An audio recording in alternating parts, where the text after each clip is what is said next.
Аэропорт Сыктывкара перенесут за пределы города и, скорее всего, в Соколовку. Это позволит решить вопрос с расселением домов в Сыктывкаре. Ранее Росавиация запретила строить высотки в городской черте. Об этом рассказал глава Коми Владимир Уйба на прямой линии. Ольга Коняева знает подробности. Десятки тысяч просмотров, сотни комментариев. Вторая прямая линия главы Коми. Как будет жить и развиваться республика с учетом непростой геополитической ситуации? Тема номер один. И на прямой линии тоже. Планы по внутреннему развитию не меняются.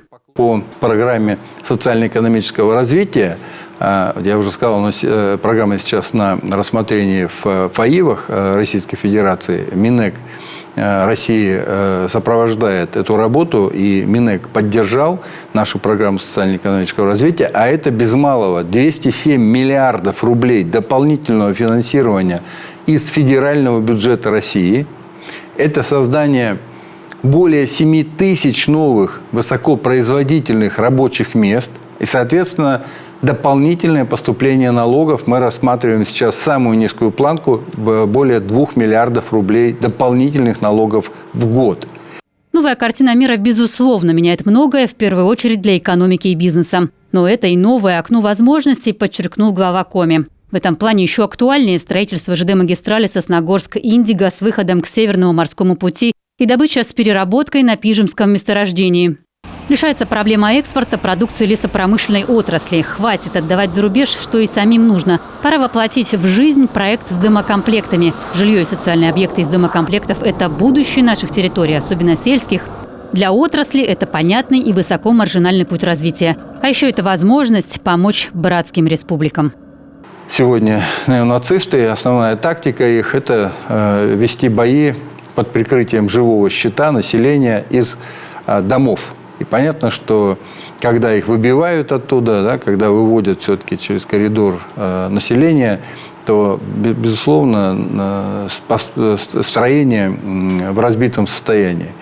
И сегодня вот эта тема по домокомплектам, она крайне востребована. И сегодня мы уже дали такое предложение правительству Российской Федерации с тем, чтобы открыли под нас госзаказ, под наших лесопромышленников, под такие домокомплекты. То есть мы готовы поставлять уже не просто доску, да, а поставлять домокомплекты вот на территорию наших дружественных республик.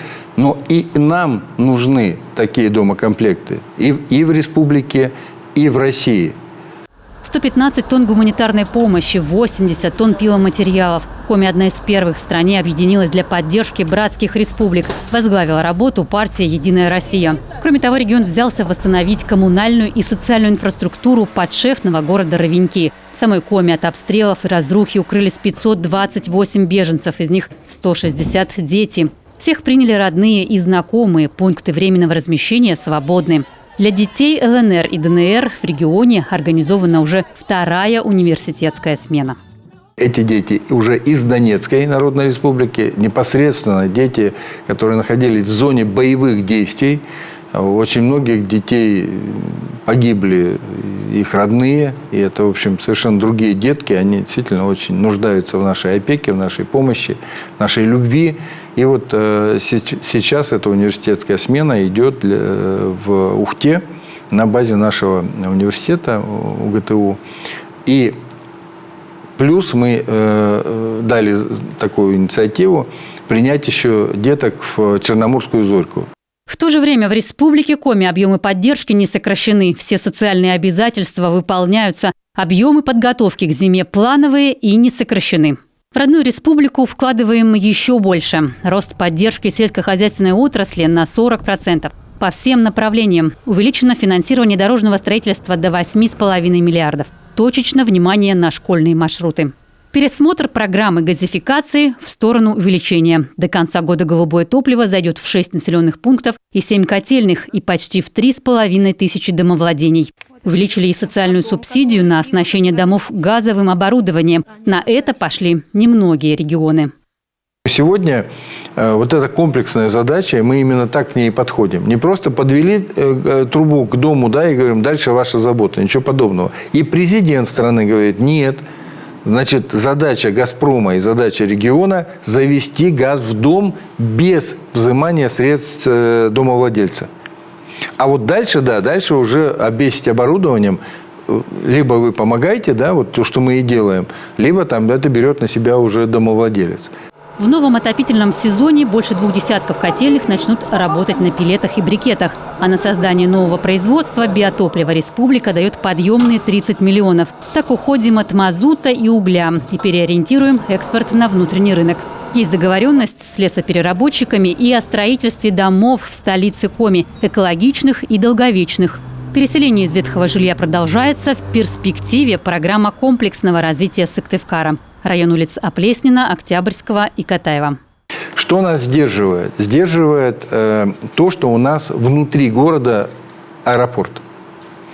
Почему сдерживает? Ну, потому что есть приказ Росавиации, который запрещает строительство высотных домов в зоне полета самолетов. Ну, это понятная история. Поэтому здесь кардинальное решение – это, конечно, вывод аэропорта, как и планировалось, на другую площадку. Она есть, эта площадка. И мы сегодня ведем переговоры с потенциальным инвестором, который готов выйти на строительство нового аэропорта вне территории города.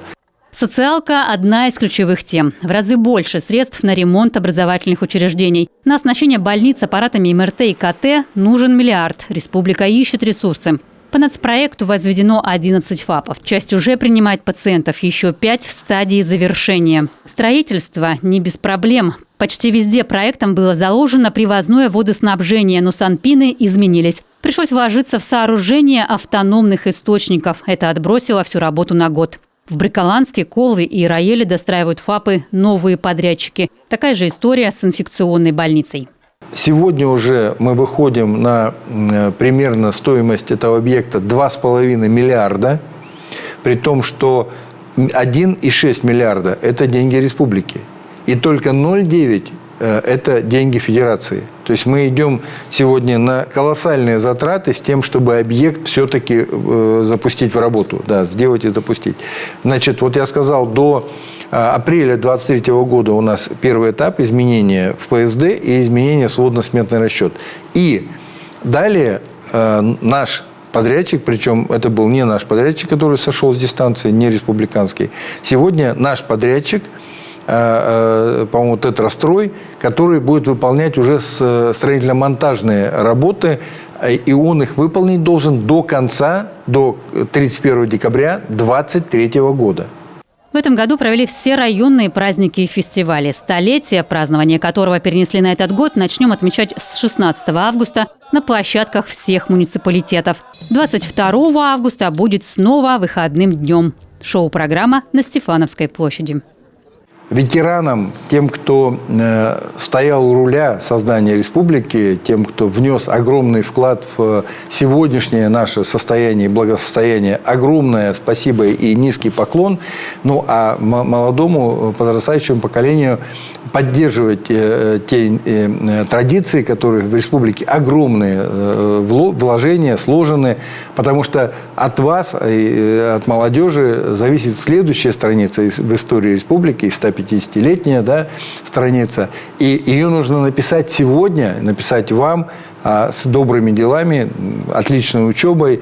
И вот здесь мы должны понимать, что республика – это живой организм.